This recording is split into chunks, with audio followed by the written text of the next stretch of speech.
Bismillahirrahmanirrahim. Assalamualaikum warahmatullahi wabarakatuh. Alhamdulillah. Alhamdulillahilladzi nazzala al-Qur'ana hudan lin-nas wa bayyinatin minal huda wal furqan. Alhamdulillahil qail wa'tasimu bihablillahi jami'an wa la tafarraqu. Asyhadu an la ilaha illallah wa asyhadu anna Muhammadan abduhu wa rasuluh. Allahumma salli wa sallim ala Sayyidina Muhammad wa ala alihi wa ashabihi ajma'in birahmatika ya arhamar rahimin. Bapak dan ibu-ibu yang dirahmati Allah Subhanahu wa taala,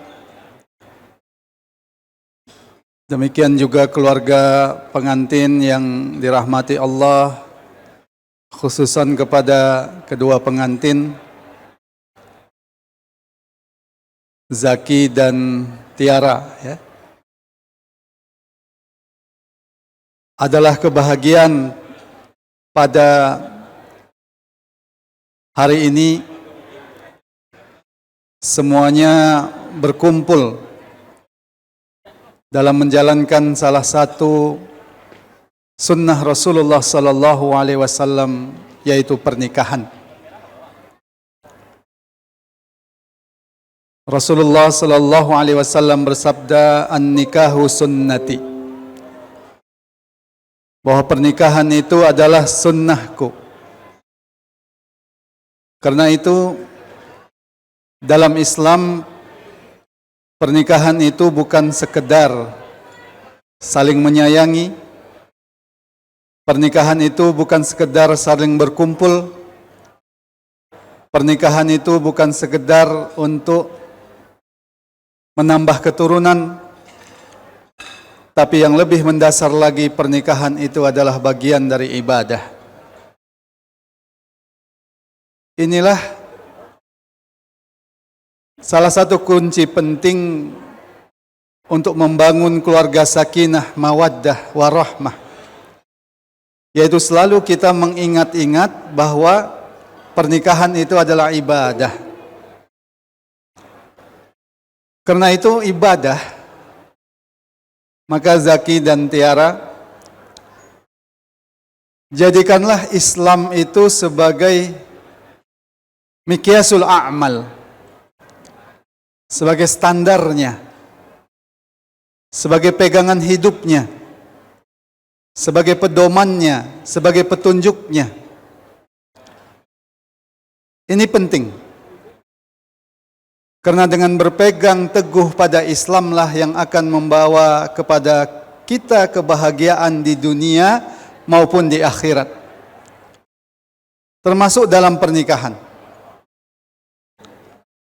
Karena itu masing-masing pihak harus mengetahui hak dan kewajibannya sebagai seorang suami ataupun istri berdasarkan Islam.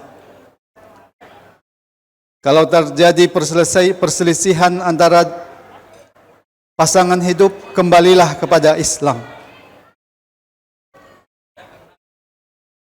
Inilah hal yang penting yang harus selalu diingat oleh kita semua dalam perkara pernikahan, yaitu menjadikan Islam sebagai standar kita. Yang kedua, pernikahan sebagai ibadah itu juga artinya menjadikan Islam sebagai poros kehidupan kita. Maka apapun yang kita lakukan harus menjadikan Islam sebagai poros. Kita menikah mengikuti Islam. Kita bekerja mengikuti Islam. Kita mendidik anak mengikuti Islam. Dengan cara itulah maka akan terbangun keluarga yang sakinah, mawaddah, warahmah. Menjadikan pernikahan itu sebagai ibadah juga artinya sentiasa menjadikan pertolongan Allah Subhanahu wa taala itu sesuatu yang kita harapkan akan menolong kehidupan kita. Karena pertolongan Allah Subhanahu wa taala lah yang akan benar-benar bisa membantu kehidupan kita. Dan kapan pertolongan Allah itu akan datang kepada kita? Kalau kita merupakan bagian dari orang-orang yang menolong agama Allah Subhanahu wa taala.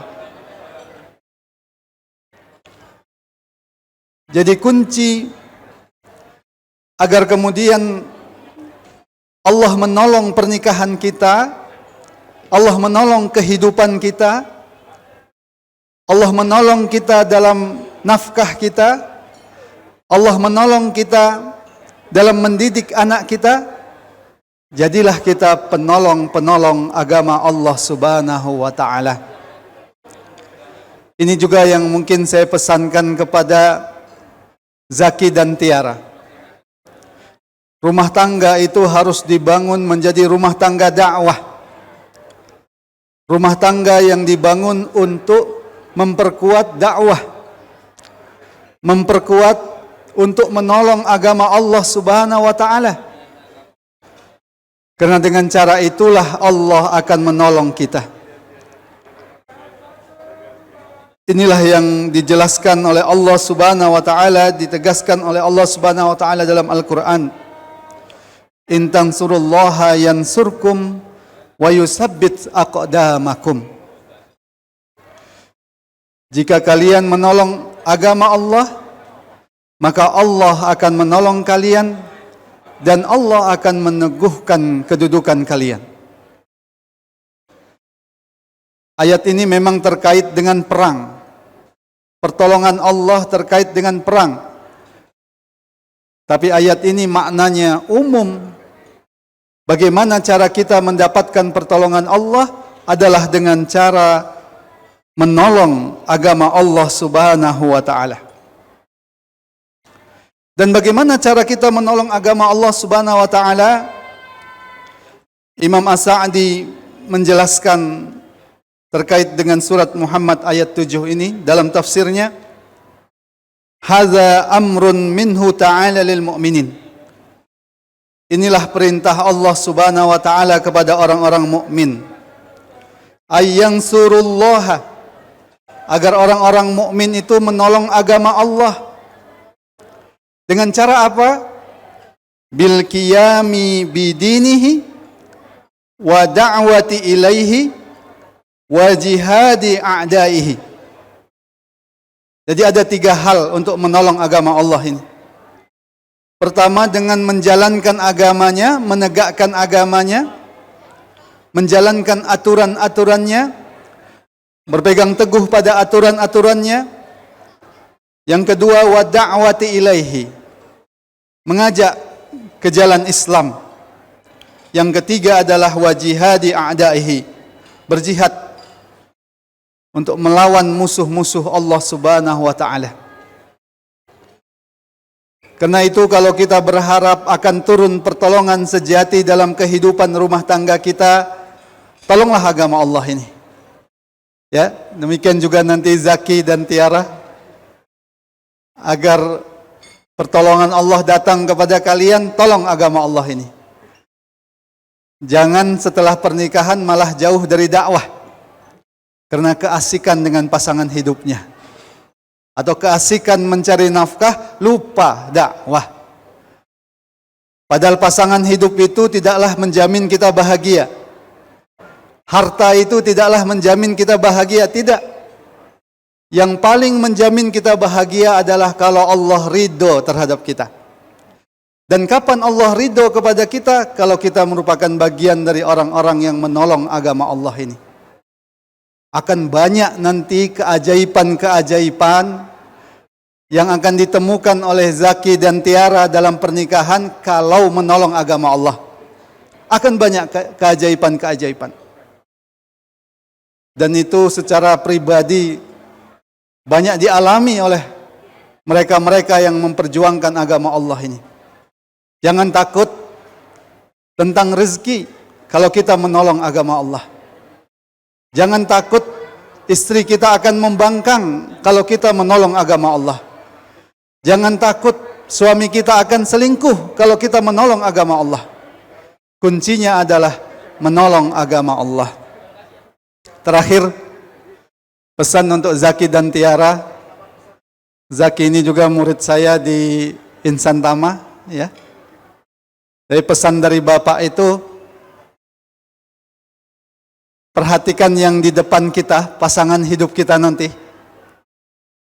Pasangan hidup kita itu juga adalah manusia. Nah, ini penting. Bukan hewan ya, tapi manusia. Coba nanti malam pandang dia. Pandang. Nggak tahu sempat nggak mandangnya ya. Atau ada acara yang lain. Tapi coba pandang istri kita. Istri kita itu adalah manusia. Ini penting. Kadang-kadang pengemban dakwah juga lupa istrinya itu manusia. Lupa. Karena istri kita manusia, perlakukanlah istri kita sebagaimana manusia. Manusia itu memiliki gharizah. Salah satu gharizah manusia itu adalah gharizatun nau. Ya, naluri kasih sayang. Ini harus kita perhatikan. Jadi kehidupan rumah tangga itu adalah kehidupan yang menyuburkan naluri kasih sayang itu. Jadi naluri kasih sayang itu memang modal yang diberikan oleh Allah kepada kita. Itu modalnya.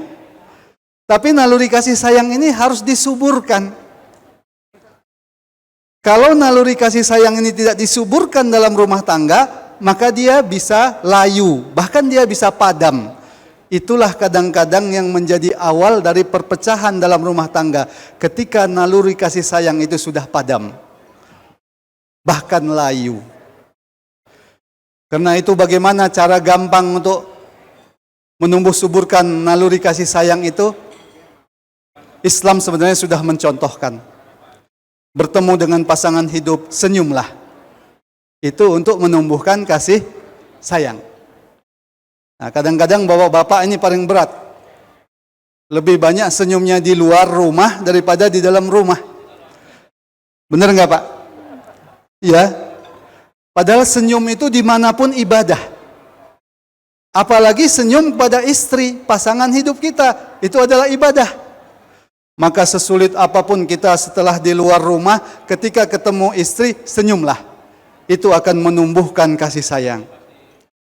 Istri juga begitu, sesusah apapun di rumah, menjaga, mendidik anak, bahkan harus mengaji, ketemu dengan suami, senyumlah. Itu akan menumbuhkan kasih sayang. Jadi jangan kehidupan rumah tangga itu dipenuhi dengan manyun dan manyun. Sudah di luar manyun, di dalam manyun. Jadi senyum. Yang kedua, tadi sudah disampaikan oleh Ustazah Irina, mengucapkan kata-kata yang dahsyat. Kata-kata ini sederhana sebenarnya. Modalnya hanya ngomong. Ya, Zaki ya. Modalnya hanya ngomong.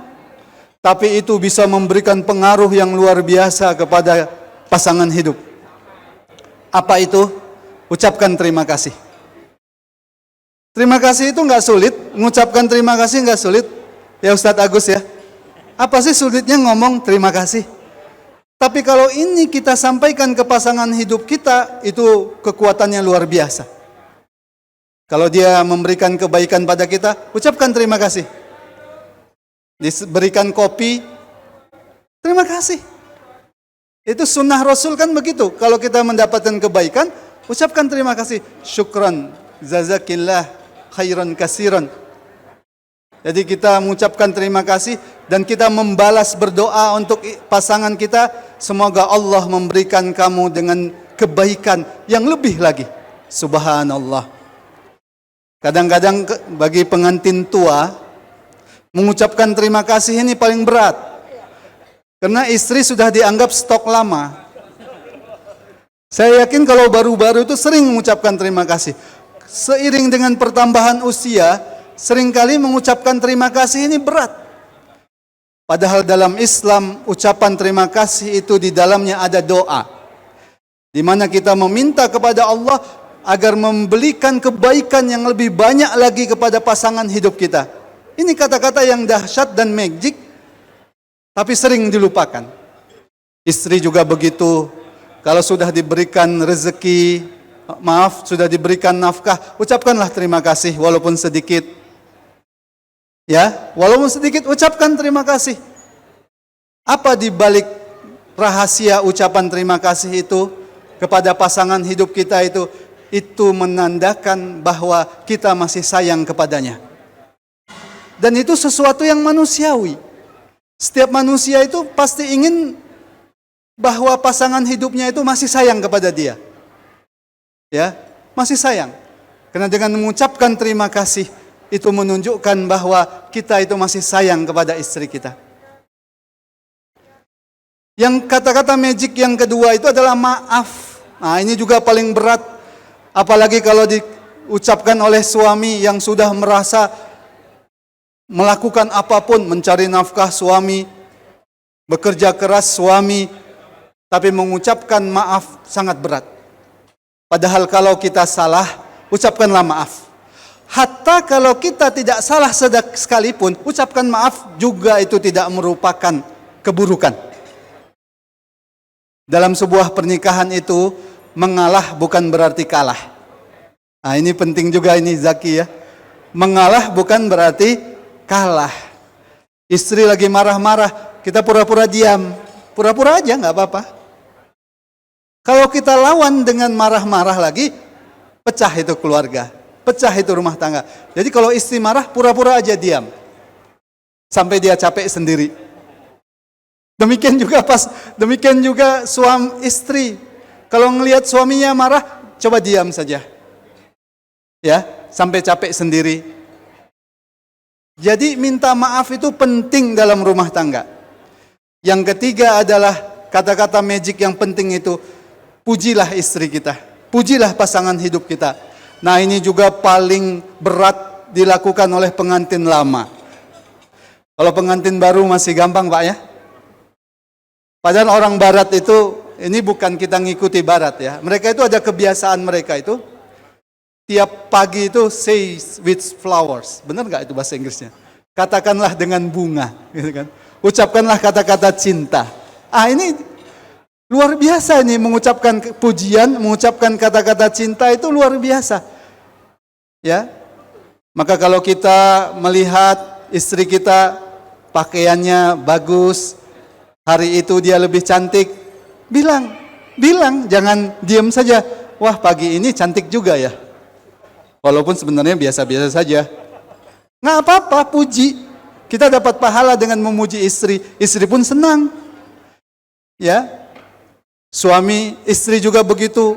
Kalau mendengar suaminya ceramah online atau ceramah di sebuah forum, ketika ditanya, yang bagaimana ceramah Abi? Puji. Wah, bagus sekali. Lihat itu, para pendengarnya terpesona semua. Jangan ditambahi sampai banyak yang tidur, jangan. Pujilah. Jadi puji itu, memuji pasangan hidup itu, ya Zaki ya, Tiara juga, itu kata-kata magic untuk melanggengkan kasih sayang. Jadi jangan berat untuk memuji pasangan hidup. Rasulullah itu paling senang memuji sahabat-sahabatnya. Paling senang. Sahabat-sahabat itu juga saling memuji. Ya, saling memuji. Yang terakhir, kata-kata magic itu adalah ucapkan kata cinta. Jangankan ke pasangan hidup. Rasulullah itu memberikan contoh. Ada seorang laki-laki yang mengatakan, saya mencintai sahabatku. Apa kata Rasulullah? Katakan kalau kamu mencintainya. Itu sesama laki-laki itu. Maksudnya cinta, bukan cinta homo ya, bukan gitu. Tapi cinta persahabatan lah ya. Jadi Rasulullah itu memerintahkan, katakan sayang, katakan cinta kepada temanmu itu. Maka dia mengatakan, aku mencintaimu karena Allah. Luar biasa kalau kata-kata ini kita sampaikan kepada istri kita. Kalau tiap pagi boleh bangun tidur, aku cinta kepadamu karena Allah. Bangun tidur, aku cinta kepadamu karena Allah. Meskipun saya pernah ceramah di suatu masjid tentang ini, para suami itu protes. Ya, protesnya apa? Ucap cinta terus tapi nafkah sedikit, gimana mau hidup? Gitu kan? Ya, itulah yang bisa saya sampaikan. Untuk menumbuhkan kasih sayang, sebenarnya ada hal-hal yang sederhana. Saya ingin memberikan contoh sedikit. Ada keluarga yang pecah, ada rumah tangga yang pecah. Ini keluarga dakwah. Saya nggak menutup-nutupi, ini keluarga dakwah. Kenapa pecah? Karena suaminya sudah menganggap istrinya itu orang yang soleh. Karena dia orang yang soleh, suaminya itu lupa memperlakukan suaminya itu, istrinya itu sebagai manusia. Tidak pernah mengucapkan terima kasih, kan sudah soleh, solehah. Tidak pernah mengucapkan maaf, wah pengemban dakwah, kan sudah dijamin baik. Kita lupa pasangan hidup kita itu adalah manusia. Maka apa yang terjadi? Rumah tangganya akhirnya pecah. Istri jarang diajak jalan, ya. Padahal jalan-jalan itu penting. Kadang-kadang jalan-jalan itu oleh suami dianggap buang waktu. Tidak, jalan-jalan itu bukan buang waktu. Jalan-jalan itu bukan harus mengajak ke Singapura, ajak saja ke Ciapus, udah. Pokoknya tempat-tempat yang asik-asik sajalah, yang berbeda, ajak jalan-jalan. Nah, ini kadang-kadang lupa. Suami sibuk dakwah, lupa ngajak istri jalan-jalan. Ya, karena itu mengucapkan cinta itu penting. Saya kira itu beberapa kunci-kunci untuk menumbuhkan dan menyuburkan kasih sayang. Jadi kalau suami berpergian, ya suami coba jangan lupa SMS saja. Sudah ada di mana, ucapkan kasih sayang. Ini baru sebentar berpergian, kok sudah ingat adik saja ya. Gitu-gitu. Ya, begitu aja. Modalnya sedikit kok itu. Ya Ustadz Ageng ya. Kan nggak berat tuh model WA itu. Cuma nulis, ya. Baru 1 jam keluar dari rumah, nunggu di bandara nih, tapi kok terkenang terus ya dengan sayang. Modalnya mudah, tapi pengaruhnya dahsyat. Terima kasih. Assalamualaikum warahmatullahi wabarakatuh.